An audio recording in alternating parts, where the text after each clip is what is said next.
Do you want to start sewing your own clothes? Then this is the only video you'll need to get started.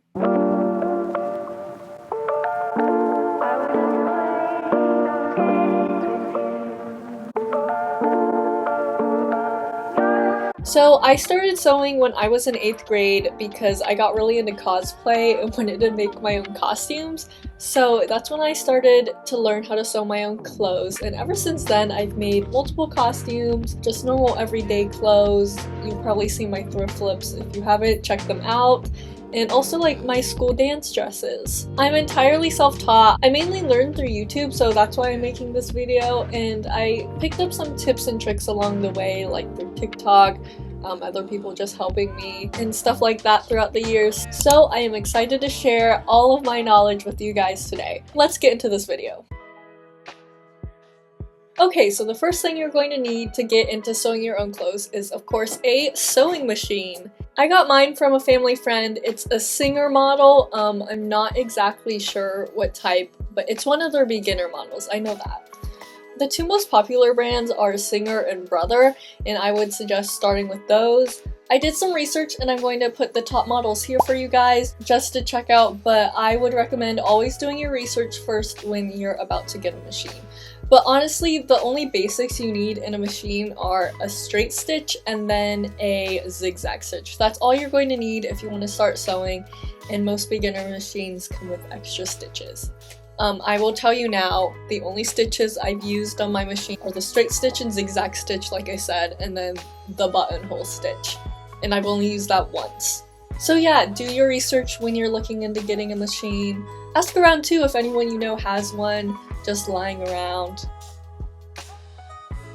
So now I'm going to talk about fabric. My best tip is if you just want to start sewing more casual clothes for like just yourself, things that you've seen me sew on my channel, another plug for my thrift flip videos, but if you want to get started sewing those types of clothes, I would just recommend thrift stores. My favorite place to look are like the sheets section with like the pillowcases. I've bought a great number of sheets that I've used throughout the years in my projects. Also like pillowcases or like placemats. I've made some corset tops with placemats. But if you want to make more advanced clothes, I guess, like if you're getting more into fashion design or just want higher quality clothes in general, then obviously you'll probably want to go to a fabric store. Joann's is the most popular, I think. That's the closest fabric store to me, and that's where I normally go if I'm looking to get like higher quality fabric. It can be pretty pricey. Always look out for discounts and coupons. You can also check online because sometimes they're discounted online, but you can get lucky with them sometimes. So if you have any like local fabric stores, I would recommend going there because normally they're priced more affordable and have higher quality fabrics. So that's my recommendations. And if you don't have any fabric stores near you or they're just too pricey, you can always check online. My two favorite websites are Online Fabric Store and Fabric Wholesale District, and those have a wide range of fabrics. They're very affordable. The fabric I used for my prom dress I got from Fabric Wholesale District, and that was pretty affordable because I needed a lot of it. So also check online. The only downside with online is if it's like a fabric you haven't worked with. But like let's say you're interested in like getting chiffon, you can't really, feel it, get a drape. You can order swatches from these websites, but of course they have to ship. But still, even with swatches, you can't really tell the drape as well. And colors might not be super accurate, but honestly, those are the only really downsides to ordering online. So those are places to get your fabric. Now, once you've picked out a fabric, how much do you need? Fabric is measured in yards for the length. I'm assuming it's measured in meters everywhere else, but I live in the US, so it's measured in yards. So that's the length, and that's what you'll like ask. You're like, I'll have 3 yards, please, or like, I'll have half a yard. And then the width of the fabric, it tells you on the website, or it's like on the end of the bolt when you're like getting it. And normally this is around like 48 inches to like 60 inches, I think. The average I think is like 50 to 60, but some are like super long, some are a bit shorter. but you'll just have to look it up or it'll say. So that's how you get your fabric cut. There are so many different types of fabrics. I know I said this video will be the only one you'll need, but maybe you'll need more to learn about fabric types because that's like a whole different video. I'll put my favorite videos where I learned about different like fabric types in the description, but the two categories I'm going to talk about really briefly are the stretchy fabrics and then the fabrics that aren't stretchy. The non-stretch fabrics. Personally for me, I like non-stretch fabrics more because to me they're easier to work with, but some people prefer to start with stretchy fabrics. I would just say stretchy fabrics are harder to sew just because, you know, they like to stretch. But if you wanted like a more nice fitting shirt, you know, and your pattern's a bit off, then stretchy fabric has more give to it and it hides the mistakes better. But with most non-stretch fabrics, they're just easier to sew in my opinion, but your pattern has to be more accurate. So those are kind of the pros and cons to both in my opinion. When you sew stretchy fabric, you need to use a zigzag stitch so that it can stretch. With non-stretch, you can just use a straight stitch. So yeah, those are the two types of fabrics I wanted to briefly talk about. And the more specific ones you can learn about with the videos I linked below. Okay, now that you have your sewing machine and fabric, you're going to need a pattern for whatever clothes you want to make. So honestly, when I started out, I draft all my patterns by myself because I was in 8th grade and was cheap and didn't know that you could get free patterns online yet, but we'll get into that. So that's how I learned, mainly through YouTube. Also by taking apart my old clothes, by just like cutting them at the seams and just seeing the pattern pieces. That's another good way to learn how patterns work. You can also learn how to like drape on a mannequin. That's a bit more advanced, I would say, in my opinion, but again, you can learn and then it'll become like second nature to you. Again, if you've watched any of my other videos, I make all my patterns myself and I try to explain my best in those videos how I do that. One of my main things is just tracing my clothes too. That's another way to draft your own patterns. If you're making more casual clothes, I would suggest learning how to draft patterns and then trace your clothes, which like goes along with that. If you want to make more simple clothes, like let's say a circle skirt or a pleated skirt, I guess, you can find online tutorials for those pretty easily. I like YouTube videos for that, but there are also like online blogs that like tell you how to do it, so that's another option. Now, if you want to make something a bit more complicated and want to learn how to use a pattern, I recently discovered this like last year and don't know why I haven't heard of it before, then Mood Sew City will be your best friend. They have like hundreds of just free patterns to download on the website. I'm sure there's other websites with patterns, but I like Mood Sew City the best. They're not all old grandma patterns, guys. There's some cute patterns, and if you want to get into cosplay, they have some costume patterns there too, which is super cool. So I will link them below too. So yeah, check them out. Free patterns. Oh my god, I just checked and it's not Mood Sew City, it's Mood Society. Then of course you can always buy a pattern. You can download one from online, or you can like buy them in store, like the Simplicity ones. Another good thing about getting patterns from online or like the physical pattern, they will tell you what fabric to get or just like fabric recommendations and how much you should get. So that's an upside about getting a pattern. But also if you just go in person in a fabric store and you just ask an attendant, normally they can help you if you're not getting a pattern. If you have social anxiety and you don't want to ask an attendant but you're also not planning to buy a pattern, you can normally go to like their pattern section, look for patterns similar to the outfit you're trying to make. You can just look at the information there for how much you'll need and like fabric recommendations. So yeah, those are some upsides to buying patterns. Anyway, that's patterns. Okay, now we're gonna like rapid fire some other equipment you might want or need if you want to start sewing your own clothes. The first thing is a dress form. This isn't necessary, but it's very nice to have. I got mine a year or two into my sewing journey, and it's been really nice. Honestly, it's not the same size as me, so that can kind of be a hassle sometimes if I want to make something like form-fitting. But you know, I've learned to work past it. I've also seen people make their own dress forms, like using their body measurements, which I think is so cool. I like seeing it on TikTok and stuff. So I'm sure if you want to do that, you can find some tutorials. Those are really cool. But again, not necessary, it's just nice to have. Another thing you're going to need is good quality thread that doesn't like snap every 5 seconds. I got this thread to make my prom dress. I was sewing a line. I was literally sewing a line, and every like 2 or 3 stitches it would just snap and I would have to rethread it, and I literally couldn't get anything done. Thread shouldn't do that. My favorite thread that's like my go-to now because I know it works is this embroidery thread I got for Christmas. I'm sure it's on Amazon. If I find it, I just link it below. And I mean, you like can snap it with your hands, but it takes more force than that other stupid thread I got for my prom dress. But if you want really good quality thread, it shouldn't really snap when you pull it. And I have some like that, I just don't have as much. Oh, along with the thread, this was on my list, but you also need bobbins. Make sure you know what type your machine uses, because I'm pretty sure there's a difference. Most machines use plastic ones though, I think, and those are pretty cheap. You're also going to need fabric scissors or a rotary cutter. I stole these from my mom. Sorry mom, I'll probably return them after this video. These are really good quality fabric scissors. I also have these. They're not as good, but they work fine. I also have this rotary cutter.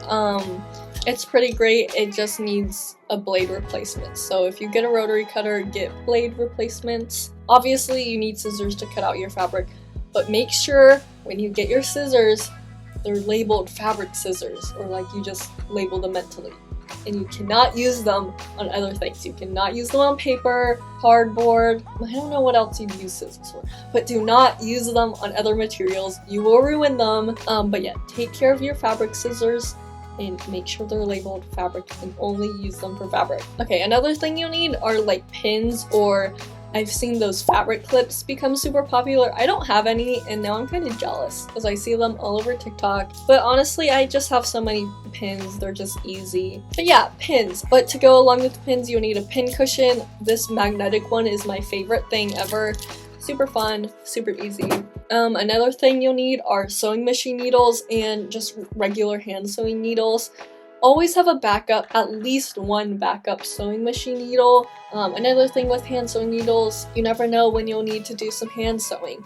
It's good to learn different types of hand sewing stitches to help you. I'm sure I missed other things. Oh my god, I did. You'll want a measuring tape, especially if you're making your own patterns. Yeah, I'm sure I missed some other things, but honestly, these are the things that I use the most and that you'll probably need just to get started. So the first thing you're going to need to learn is how to wind a bobbin. So like I mentioned before, my machine takes plastic bobbins, so that's what I have here. What you're going to do is you're going to put your thread in your machine, and then you're going to follow this little guide on top. So it says 1 here, so I'm going to wrap my thread around this hook. You can kind of feel it go in. And then this little diagram here shows you to bring your thread around this little hook.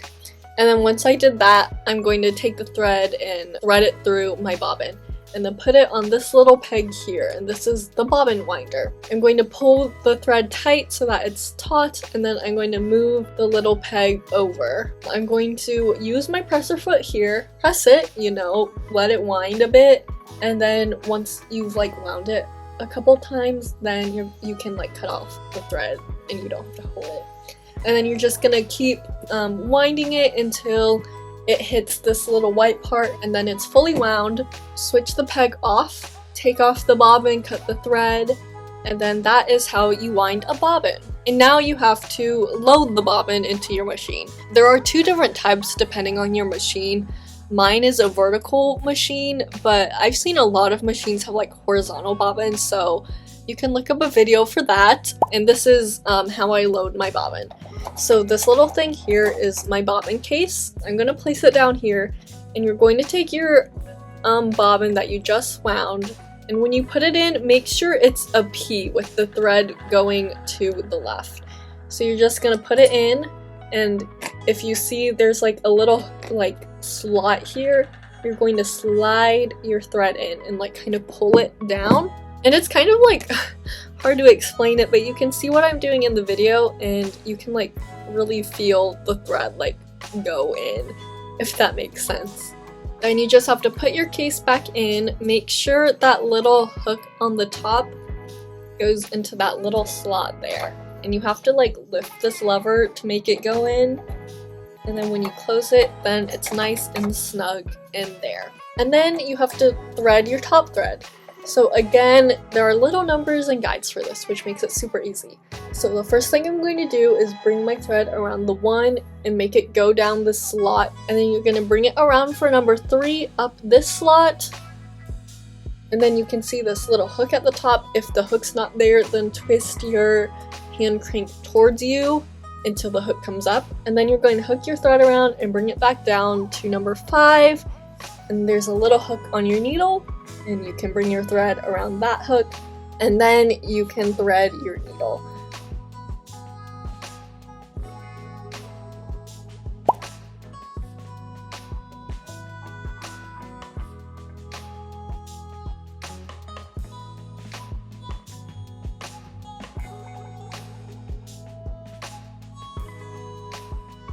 Then you can start sewing by pressing the presser foot to make it go. And then you can backstitch a bit to lock in those stitches so it doesn't like unwind, and we're gonna continue sewing, and then the last stitches we're gonna backstitch again to lock them in.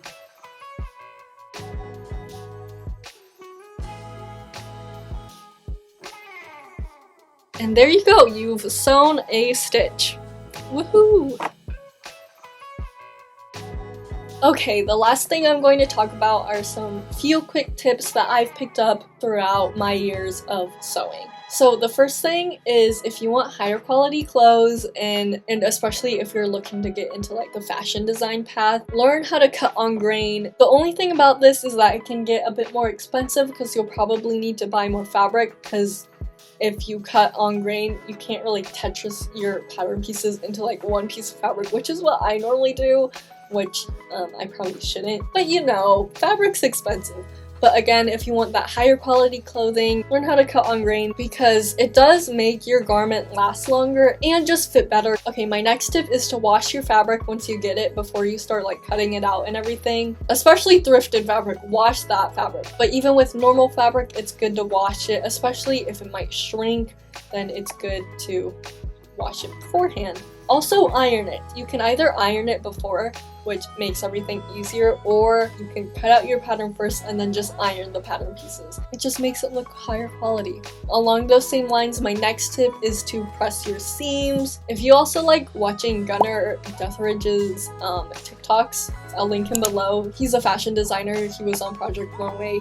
He always says to press your seams nice and beautiful, which he says is one of his biggest tips, and which I will always say is one of my biggest tips, to make your clothing look higher quality. Also, if you're having trouble trying to iron out like curves and stuff, like a sleeve or something, you can do this thing called clipping your curves, and when you iron it, it just makes it a lot easier. So always iron your seams. If you can't iron your fabric, like let's say it's sheer, you can do French seams, or something I learned recently, you can zigzag over it, and it makes it look a lot cleaner. Another thing, if you're drafting your own patterns, don't forget seam allowance. Especially if you're like draping, it's pretty easy to forget seam allowance, but just don't forget it. I think the like universal seam allowance is like 1/4 of an inch. So just add that on after you draw out your pattern. Another tip is don't pull your fabric through your machine as you're sewing. I used to do this when I first started, and I broke so many needles that we thought my machine was broken, and we brought it in and the guy was like, "Show me how you sew."